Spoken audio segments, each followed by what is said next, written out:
Welcome back to Sports Talk. Our special guest this segment, Maurice Joseph, the George Washington University men's basketball head coach, kind enough to spend some time with us for the next few minutes. Coach Joseph, thanks so much for joining us, and welcome to Sports Talk this evening. Thanks for having me, Chris. I appreciate it, man. It's our pleasure. I know you're about a month, little more, into practice schedule and anxious for your season to get underway very shortly. What has the first month plus been like for you and the players, especially with so many younger players in camp this year? Well, I think any coach with a young team can attest to this.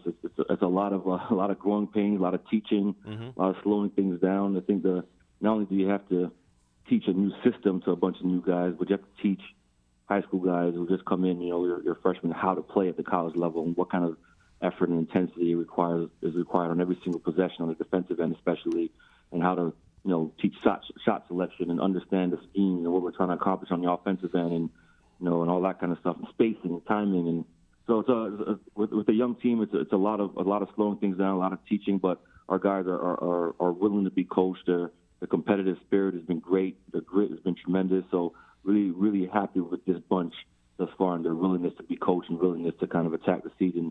We just got to get into games now and continue to grow and build towards conference play. Mm-hmm.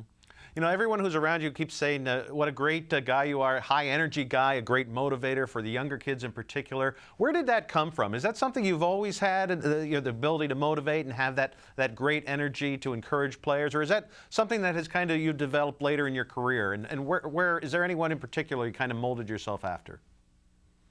I think from an energy standpoint, that's always been who I was as a young player. I was passionate as a young kid, and I think at times I was overly passionate, and it kind of worked to my detriment a little bit. When I was really young, I was a kid that cried every time he lost, and then when I started playing pickup games, it was people weren't allowed to leave until if I lost a game and got to rebuttal and get my lunch money back, so to speak. And so I've always been a kind of a really high energy, passionate, high spirited guy. And when I got into coaching, that just kind of was the foundation from which I started coaching. I thought that was a big part of who I needed to be, because it was genuine. I think when you coach from a place that's genuine, I think it's better received by the people that you're leading, whether it be your staff or your players that you're coaching. Mm-hmm. So that was I guess it came from a genuine place. But there's also coaches. When my first glance at college basketball was with Coach Izzo and his practices and his program, and body language matters on a daily basis, and your energy level matters on a daily basis. So I think that reinforced who I needed to be and what I presumed I needed to be successful, because that was the foundation of every day. In practices, film sessions, in the weight room, you couldn't be walking around like your dog died. You know what I mean? You had to be bouncing off the walls, because or else you'd stick out like a sore thumb. So not only was I already that, but that reinforced it when I got into college, and that's kind of led into my coaching career. And I think that's the foundation from which you have to build everything that you do. I think if you do that with positive energy and you're giving energy to people and you're not taking it away from them, I think everybody around you in your circle kind of benefits from that, and they kind of all grow collectively in the same direction, and that's in a positive manner. So I just think it's a foundation that I have and that I enjoy coaching with. Mm-hmm. How much, I'm not going to say it was easier getting ready for this year, your second year as a head coach at GW, but obviously, even though you were familiar with the team last year, there was a shorter prep time to stepping up to being the head coach. Was it any more comfortable, or was it a little bit more relaxing as you had the full complement of time to prepare for this offseason as opposed to this time last year? I wouldn't say more comfortable. I'm not a huge fan of that word, comfort, and all that. I just think that, last year, given the timing of things, it was tough from an X's and O's standpoint to implement certain things that I thought that would benefit our personnel. Shifting some of the things from a culture standpoint that I wanted our program to be about, and kind of changing some of the things that we had in place from that standpoint. That was a little bit more difficult. But this time around, just having the off season last spring and in the summer when our guys were here in the second session, and having that time to spend with them to kind of mold our culture and have them understand who we want to be and who we need to be moving forward, and what this program is going to be about moving forward. That's been the best part, having time to kind of build that part up. So not more comfortable or easier or anything like that. It's just it's just, I guess, more convenient to have that time to be able to build something, because I believe firmly in culture and that directly correlating to winning and losing games. And I think that more than anything is important to build up, more so than what kind of plays you're running or what kind of defensive schemes you're going to throw in there. I think your culture, your DNA, your fiber as a team, your collective team grit, I think that's what you have to build up. And that's what we've been able to start doing, and that we'll continue to do throughout the season and for the near future as we kind of build this program up. When you look at your team this year and you put them together, obviously you have some key personnel back, you have some seniors in tow, but you have a lot of new faces. You lost a lot of scoring, losing Tyler Kavanaugh to graduation. Yep. What kind of label do you put on this team, and how do you kind of categorize them? Because you're not retooling or rebuilding at any point. You have some guys back and some guys you can certainly count on, but there's a lot of excitement among all the newer players too that you have on the roster. Yeah, I think we're just progressing. We have some really good returners, like you said. I think Jared Bolden has made a really significant jump from his freshman year to now. Within his freshman year, he made a big jump from non-conference to conference play. He started to get the game a little better and understanding what he needed to do. And I think the game slowed down for him some, so he's going to play a bigger role. So he's a key returner. Obviously, Yuta Watanabe and Pat Steves are going to be our senior leaders and all that kind of stuff. But our new guys are going to be a vital piece of our team this season and for the near future. So rebuilding, all that kind of stuff. I don't get into all the wordplay and all that kind of stuff, but I just think that we're progressing. Our young guys are getting better and they're working. Our old guys are trying to lead by example and lead with their voices, so that our young guys come in and have an expectation of what work ethic needs to be like and what energy levels in practice need to be like, and how competitive every single drill that we do needs to be, and how locked in you got to be in film sessions and scouting reports and all that kind of stuff. So we have an interesting group, a great group of high character guys that are working their tails off, that are excited about the season, that will run into some growing pains just like any other young team or young players inevitably do. But I really like the focus that they bring to the table and how well they progress from the first day they stepped on campus back in July or whatever it was to now. We really progressed, and our chemistry is great. I credit our senior leaders for that. And we have some high character, good kids in our program. I'm really excited just to get going and working with them, not just this season, but again, like I said, in the near future. I know one of the players that we saw in high school in the RCN viewing area was Terry Nolan. Could you? Yep. I know some viewers are going to be anxious to see what his role is going to be, both in the immediate future and then his potential down the road. So, can you talk a little bit about Terry's performance and what are you expecting from some of the other freshmen on this year's team? When we got Terry Nolan, obviously he had committed elsewhere.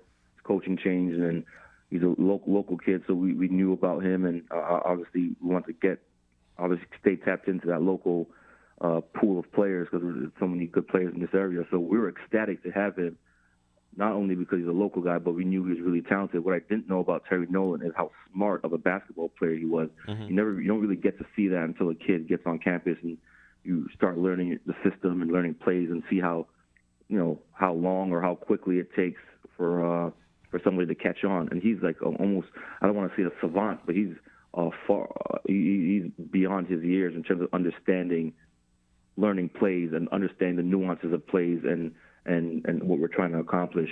He's obviously a talented kid, very athletic. He has a knack for scoring the ball. He can shoot it some. Plays well in transition. He's a good slasher.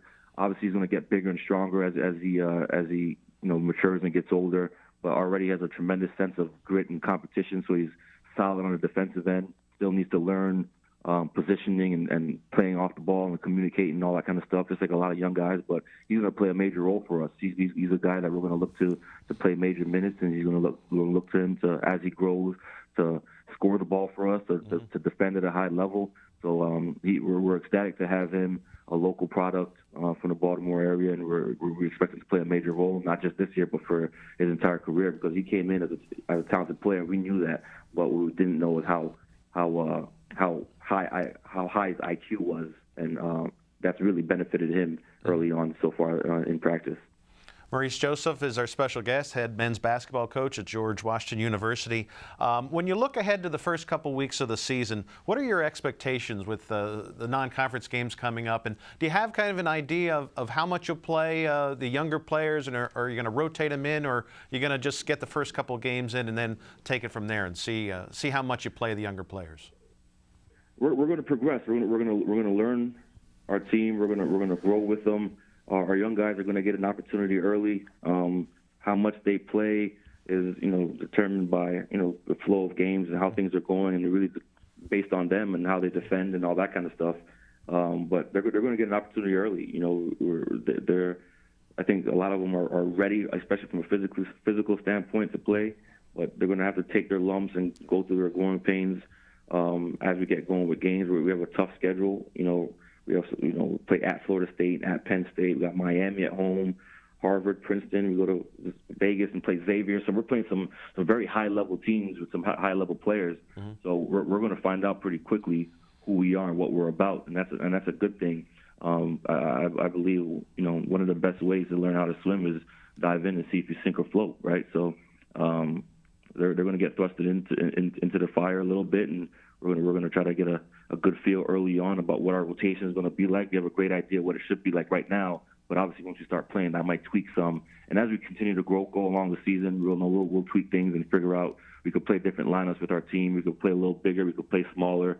We're very athletic. Bo Ziegler, the kid from USF, presents a matchup problem for a lot of teams because he's 6'6", but he's a tremendous athlete who can guard multiple positions. So we're going to do different things with him. So I think our personnel gives us a lot of different options and different ways to play, and we've been kind of tweaking and experimenting with that early in practice. And so far, I've liked our versatility, not just on the offensive end in terms of what we can run because of our personnel, but how we can be interchangeable defensively. And once you have that, I think that neutralizes opponents when you're guarding. You have the ability to switch things or play different zones or add different schemes because you have multiple guys that can guard multiple positions. That's always the toughest team to play against, and we have some of that. We just need to continue to grow and fine-tune those things once we get going here. Mm-hmm. Coach, before we let you go, just want to get your thoughts on the A10 overall. I imagine Dayton will be one of the favorites again this year, and your team for taking over the coaching position late in the year. I think you had a great run last year, 3 games out of the 4th seed at the end of the regular season last year. How do you see the A10 shaping up this year, and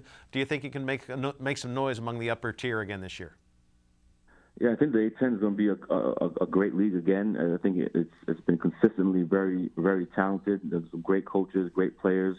I do think it'll be different, and early on, there's going to be a lot of question marks just because there's been so much change in the league. You look at Dayton losing some of the seniors that they've lost, and VCU lost a bunch of really talented seniors that have been 3-4 year starters. Rhode Island returns a bunch of guys, and they'll be good, but they lost. I think the defensive player of the year in the conference, and Hassan Martin, if I'm not mistaken. Duquesne has a new coach, VCU no coach, UMass new coach. So there's a lot of players who graduated, and a lot of new coaches who are going to run different things and different systems. So there's a lot of question marks early on. I think Bonnie's will be really good because they have 2 really talented guards, one of them from our area.